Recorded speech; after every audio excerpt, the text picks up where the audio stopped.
Hey, thanks for joining me in another episode of Why Not Go. As always, I appreciate everyone subscribing and commenting.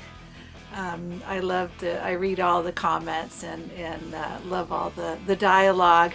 I got lots of comments in my last video, the video regarding Frank Carter and the Sex Pistols. And I love all the differing opinions. I got comments, everything from extremely negative, like pistols minus rotten equals nothing, to very positive comments on their show. Comments like it's great that they're playing again, and Frank Carter's going to do a great job. But what I loved most was just the passion. Whether you were extremely against them doing shows with Frank Carter or whether you thought it was great, everyone was just very passionate, as I am, about the Sex Pistols. And I've watched a few clips from the first show, August 13th, and I still think that they would handle the vocals just fine on their own. I still don't think they need a front person because it does look kind of like a Frank Carter show. But he does a good job, and he does a good job. I thought his voice sounded very good on New York, and he puts the microphone in the audience quite a bit, which I don't know if I really like that. I think if you're going to be the singer, you should sing. But as I thought, he does a good job. He's obviously passionate about the Sex Pistols. And on that note, one of the viewers of my channel has informed me that they're playing another show. They've just added a show September 26th in Kentish Town at the O2 Forum. And again, that's September 26th at the Kentish Town O2 Forum. So it looks like they might be adding more shows, but they're going to be playing at the end of September. And I think tickets go on sale this weekend if they haven't gone on sale already. So for lucky people that live in London or near London, I would sure try to get a ticket if I lived in the area. Well, this is another one of my London videos, and I put part 1 in the title because I have a part 2. I didn't want to put too much in one video, but I love walking around London, especially Soho and Covent Garden, around central London, because there's so much punk rock history. So I highlight some punk rock locations, especially Sex Pistol locations, and maybe a couple locations that people don't normally talk about or put in videos. I have a couple locations where, not where they played, but where they used to drink and hang out. And one of these places is a pub where Glen was inspired by a song on the jukebox, inspired to come up with the riff for Pretty Vacant, and all that inspiration came in at a pub in London, and that's where we start off the video. So hope you enjoy it, and again, thanks for watching. All right, I'm in front of the Cambridge, and the Cambridge is right next to the Spice of Life, and on Charing Cross Road. And the Cambridge is where the Sex Pistols used to drink, because obviously it was right around the corner from their rehearsal space, and it was just a few doors down from their first show at St. Martin's College of Art. So they had a lot of pubs to choose from. I don't know why they chose the Cambridge, but they did. Nice pub. I think it's 2 floors. Looks like it's 2 floors, yeah. So that's where they would drink and hang out. The Cambridge. Let's go. You want to go inside? Let's get a peek. Come on. What? Give everybody a peek. We'll just go in there if we can. Yeah.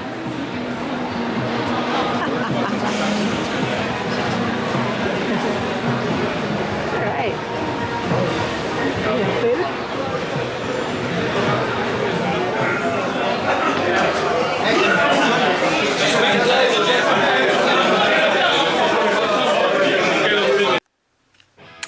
So another thing that makes the Cambridge very important in Sex Pistols history is that not only did they like to go drinking there because it was so close to their rehearsal space up the street on Denmark Street, but also Glen Matlock came up with some of the music for Pretty Vacant while he was sitting drinking at the Cambridge.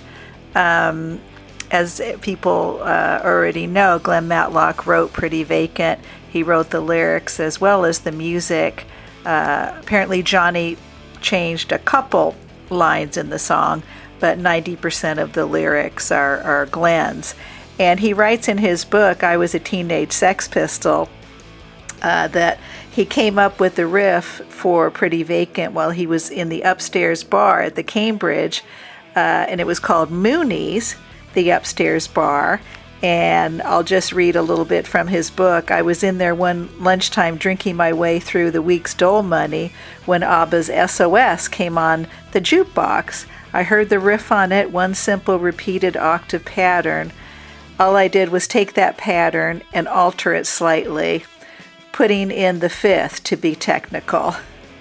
So isn't that interesting? So he was in there drinking upstairs, and an ABBA song came on, and he changed the riff in that song SOS slightly, and that became part of the song Pretty Vacant. So he goes on to write, so the simple riff is the very center of Pretty Vacant. It establishes the basic idea and feeling of the song. We could have sat around playing really fiddly chords if we'd applied ourselves in that direction. We would have been quite capable of doing it, but we didn't. We deliberately chose to go our own way, keeping it as basic as possible. Isn't that great? And then he goes on to write, I'm amazed that no one has yet noticed that Pretty Vacant is borrowed from SOS.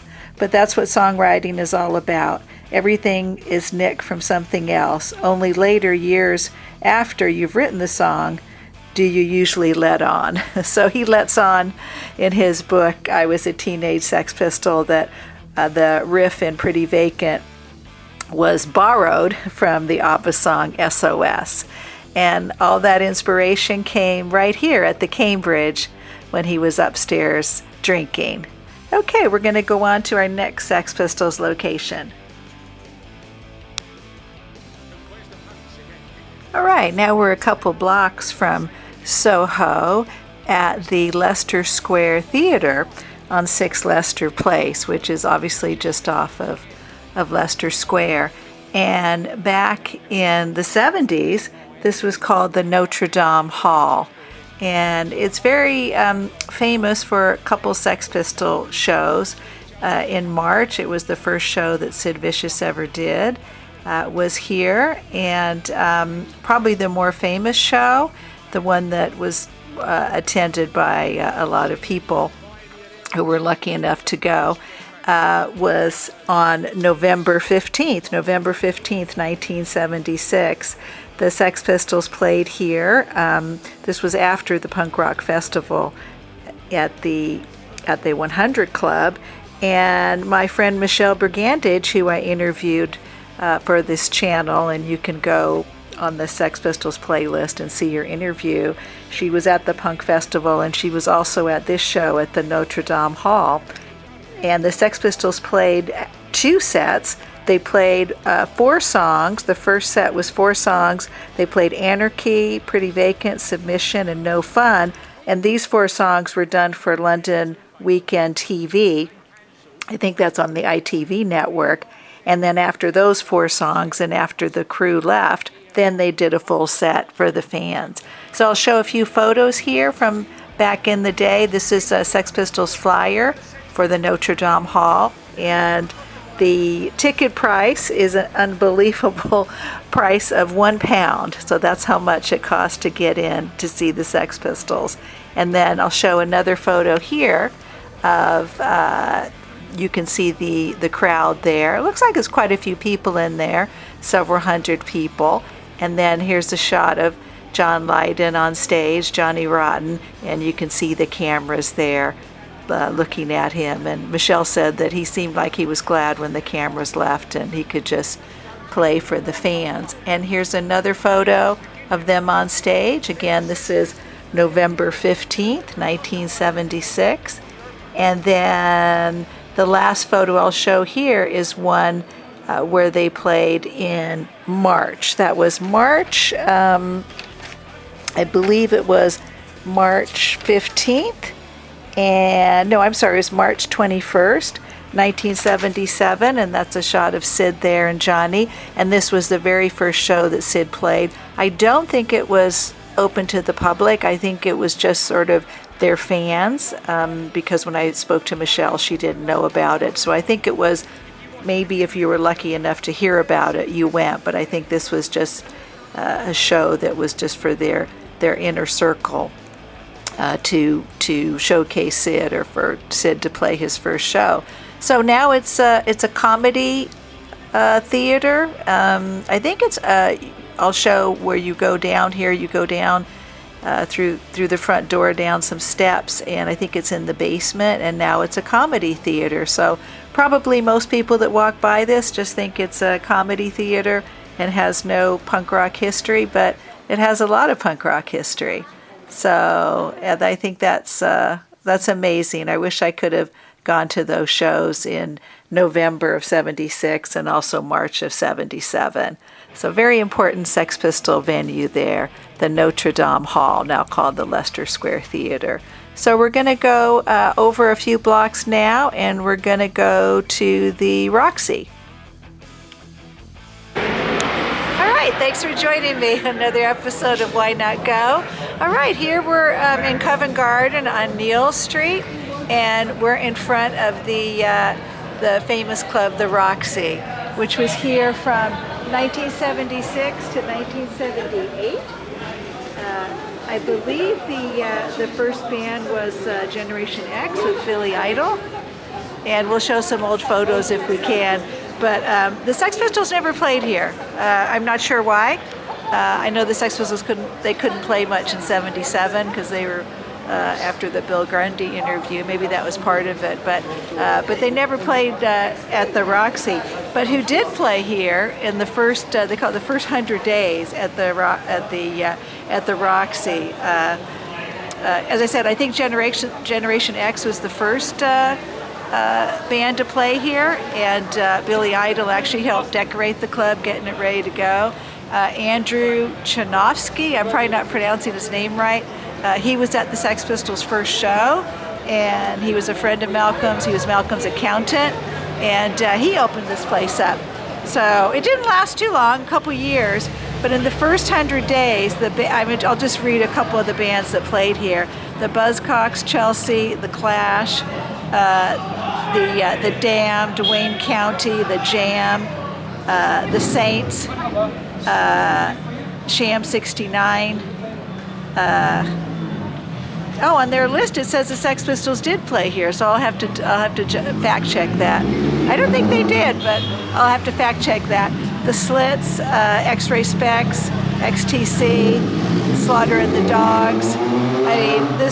I mean, so many bands played here. Eater, but I guess the biggest bands would have been Generation X, because they went on to be, it had Billy Idol in them, and the Damned and the Clash. And you can see up there, it has a plaque. Right over to the right. Yeah. Now, I have no idea why this constitutes a plaque, but the Sex Pistols' first show and where they rehearsed, there's no plaque, but at least there's a plaque here. That's great. The Police played here.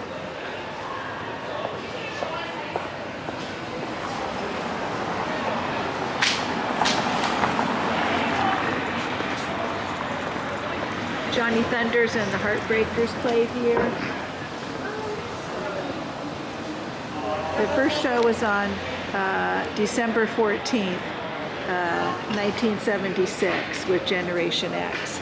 So I think one of the reasons why Sex Pistols didn't play here because it opened in late '76, and the Sex Pistols were already they already had difficulty to play at that point because they were banned in a lot of places.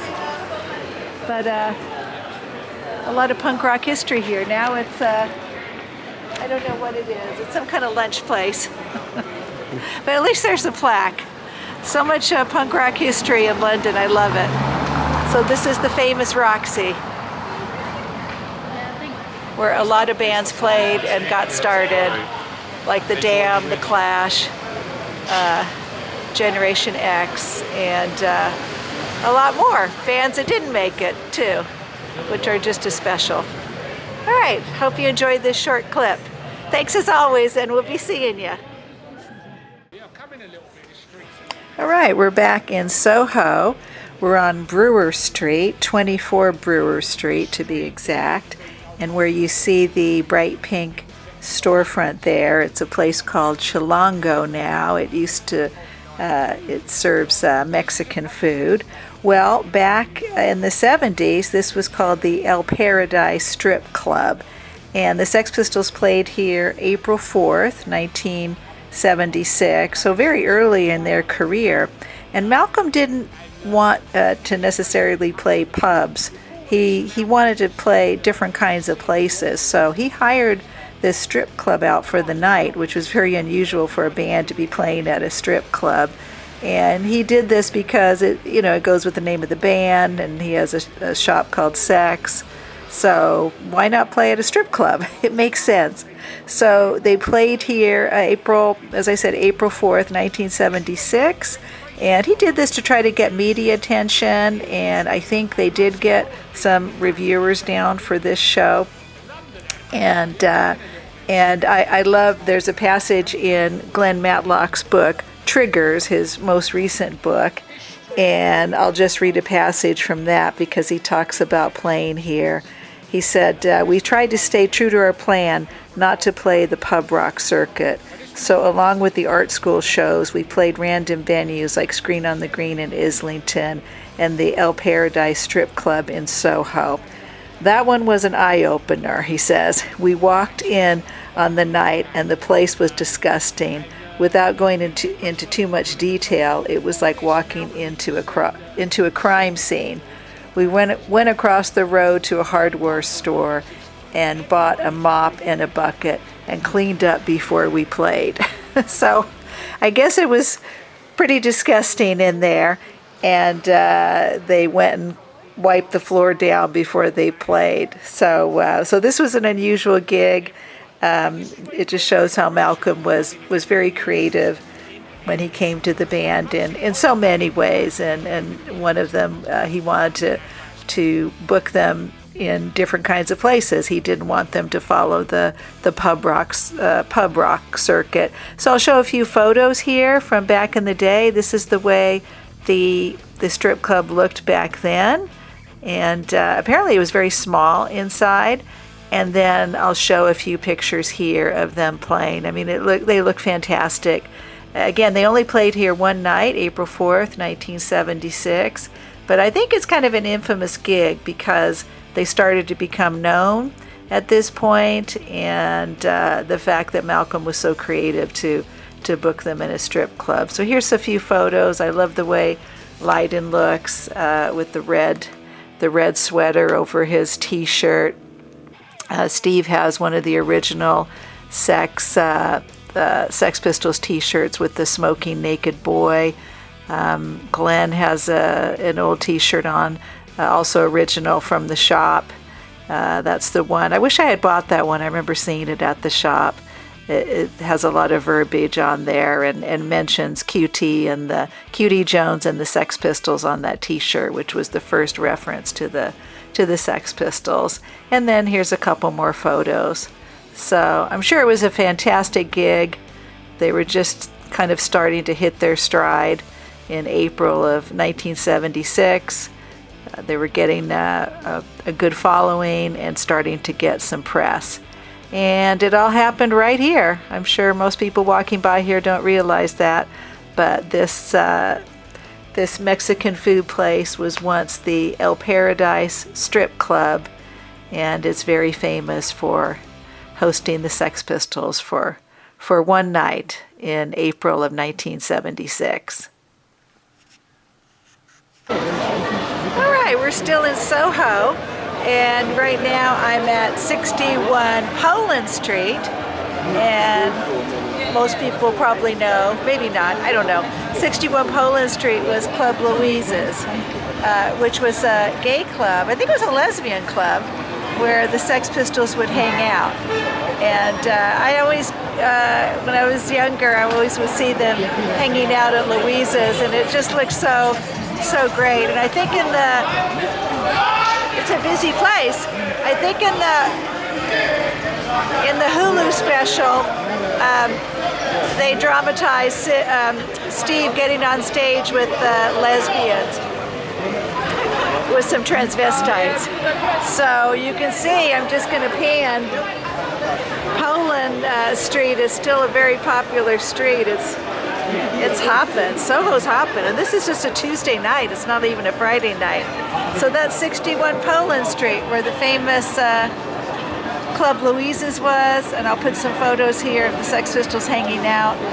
It's now it's definitely a club, but it's not Club Louise's anymore. It looks like it's a club where people go way up there. It's like a spiral staircase or a staircase. It looks like a club that's like 1, 2, 3, like 4 floors up there. It's a busy place. So that's Club Louise's, the former Club Louise's, and now it's I don't know the name of it, but it looks like a very busy club here in Poland Street. Right next door is a pub that also looks real busy. Soho is, well, it's not the same as it was in 1976. This is where Sue Catwoman met Sid Vicious. They were roommates for a while. And as I said, I'll show some pictures of the Sex Pistols hanging out here. But yeah, when I was a teenager, I always thought, well, yeah, look, they all go up this spiral staircase. I don't know what kind of club this is, but everyone goes up a spiral staircase. But I always used to think, oh my God, I wish I were in London. I could hang out at Club Louise's and maybe meet one of the Sex Pistols. But that's it today.